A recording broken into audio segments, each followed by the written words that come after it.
हाँ, तो हम लोग जानेंगे अब प्राकृतिक संख्या के बारे में कि प्राकृतिक संख्या किसे कहते हैं। तो हम लोग जूनियर क्लास में ही पढ़े हैं कि गिनती की संख्या को प्राकृतिक संख्या कहते हैं। गिनती की संख्या को प्राकृतिक संख्या कहते हैं।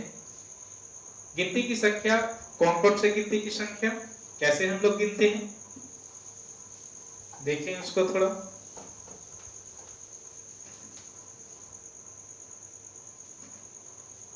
अगर आप लोग कॉपी कलम लेकर के बैठे हुए हैं तो उसका परिभाषा लिखें, प्राकृतिक संख्या लेकर के डैश दें और लिखें गिनती की संख्या को प्राकृतिक संख्या कहते हैं। गिनती की संख्या को प्राकृतिक संख्या कहते हैं। अगर एग्जांपल में हम लोग देखें तो जैसे 1, 2, 3, 4, 5, 6, 7 डॉट डॉट डॉट, इस तरह से आपको जहां तक गिनते हुए जाना है वहां तक गिनते हुए जाएं, वो सभी प्राकृतिक संख्या कहलाएगी। प्राकृतिक संख्या को हम लोग n से सूचित करते हैं। प्राकृतिक संख्या को हम लोग n से सूचित करते हैं। तो हम लोग ऐसा लिख सकते हैं n बिलोंग्स टू 1 2 3 4 5 6 7 8 9 10 11 12, जितना तक आप गिनते हुए चले जाएं। अब इसमें हम लोग समझें कि अगर हमसे कोई ये प्रश्न करे कि सबसे छोटी प्राकृतिक संख्या किसे कहेंगे, सबसे छोटी प्राकृतिक संख्या, तो हम लोगों ने गिनती कहां से शुरू किया था? 1 से। हम लोगों ने गिनती शुरू 1 से किया था, ना कि 0 से किया था।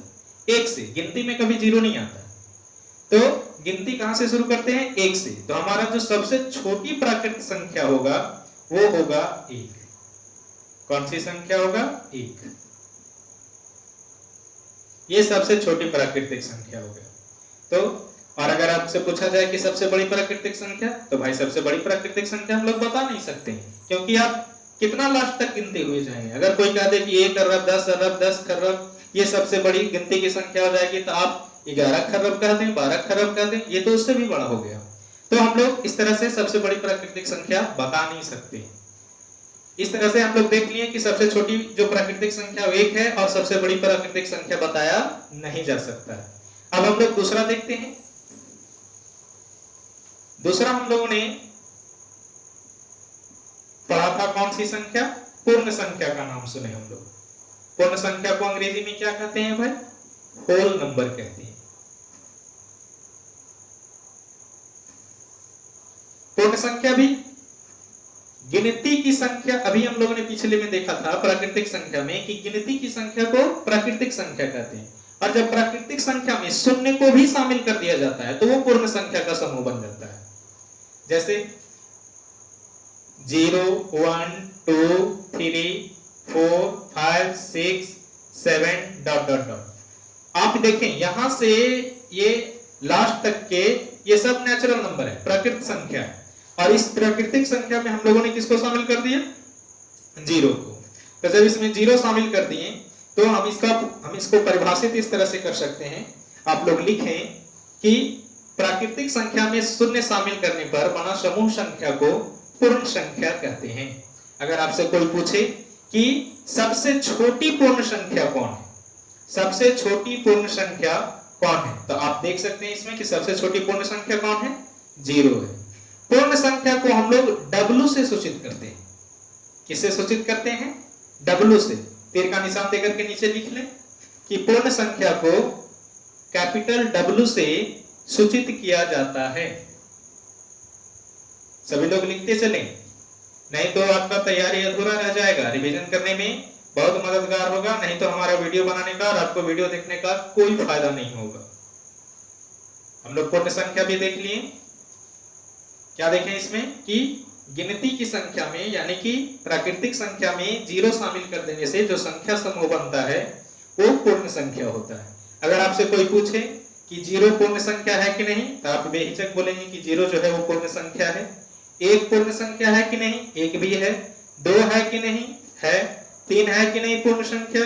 3 भी पूर्ण संख्या है। आपसे कोई पूछेगा कि 2 प्राकृतिक संख्या भी है और पूर्ण संख्या भी है, तो हाँ, 2 प्राकृतिक संख्या भी है और पूर्ण संख्या भी है, कोई दिक्कत नहीं।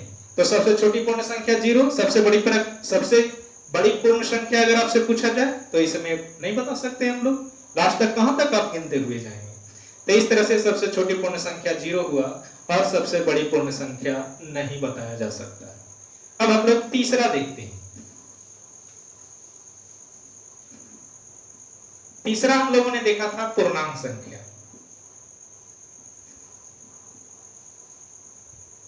पूर्णांक संख्या को अंग्रेजी में क्या कहते हैं? इंटीजर्स कहते हैं।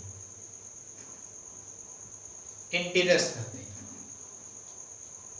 अब पूर्णांक संख्या में देखिए, सबसे पहले हम लोगों ने देखा गिनती की संख्या, जिसको हम लोगों ने प्राकृत संख्या बोला। लास्ट तक गिनते हुए चले जाए। इसके बाद हम लोगों ने इसमें ऐड कर दिया जीरो को। इसको ऐड कर दिया जीरो को। अब इसके बाद और लेफ्ट साइड हम ऐड करने जा रहे हैं -1, -2, -3, -4 डॉट डॉट डॉट। आप और जितना लास्ट तक ऐड कर सकते हैं इसमें। अब इस समूह को थोड़ा देखिए। सबसे पहले प्राकृतिक संख्या इसमें है। उसके बाद क्या आ गया? जीरो। तो यहां से यहां तक इधर का जो समूह बन गया वो किसका बन गया? पूर्ण संख्या का। अब इसमें हम लोगों ने यही प्राकृतिक संख्या में क्या लगा दिया है? माइनस माइनस लगा दिया है। तो हम लोग इसको ऋणात्मक प्राकृतिक संख्या या ऋणात्मक पूर्ण संख्या अगर कहें कि पूर्ण संख्या में ऋणात्मक प्राकृत संख्या शामिल करने से जो समूह तैयार होता है उसे हम लोग पूर्णांक संख्या कहते हैं। उसे हम लोग क्या कहते हैं? पूर्णांक संख्या कहते हैं। तो आप लोगों से परिभाषा के रूप में लिख लें कि पूर्ण संख्या में ऋणात्मक प्राकृतिक संख्या शामिल करने से बने समूह संख्या को पूर्णांक संख्या कहते हैं। बने समूह संख्या को पूर्णांक संख्या कहते हैं। इसमें पूर्णांक संख्या पहचानने का तरीका है कि चाहे वो प्लस में हो, चाहे वो माइनस में हो, चाहे वो जीरो, पूरा का पूरा होना चाहिए। पूर्णांक, अगर आप इसको तोड़ेंगे तो पूर्ण अंक मतलब पूरा पूरा अंक होना चाहिए। जैसे अगर कोई आपसे कह दे कि 4/5 पूर्णांक है कि नहीं, तो आप कहेंगे नहीं, क्योंकि 4/5 हमारा जो है पूरा पूरा अंक नहीं है। अगर आप इसको दशमलव मिलाएंगे क्या आया? 0.8। क्या ये पूरा पूरा है? नहीं, ये पूरा पूरा अंक नहीं है। तो ये हमारा पूर्णांक संख्या नहीं है।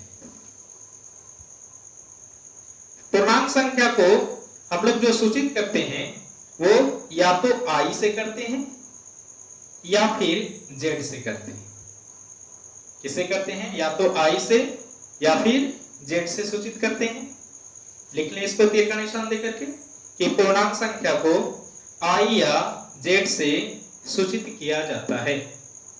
पूर्णांक संख्या को i या z से सूचित किया जाता है। अब इसमें देखें आप लोग, आप यहां से इधर देखें और यहां से इधर देखें। क्या देख रहे हैं? ये दो भाग है, एक साइड है प्लस वाला और एक साइड है माइनस वाला। तो पूर्णांक संख्या में दो तरह का पूर्णांक संख्या बताया जाता है। एक धनात्मक पूर्णांक संख्या, ये जो आप प्लस वाला देख रहे हैं, ये इसको हम लोग कहते हैं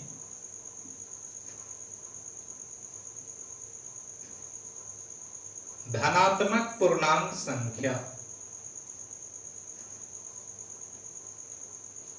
और ये माइनस वाले को क्या कहते हैं?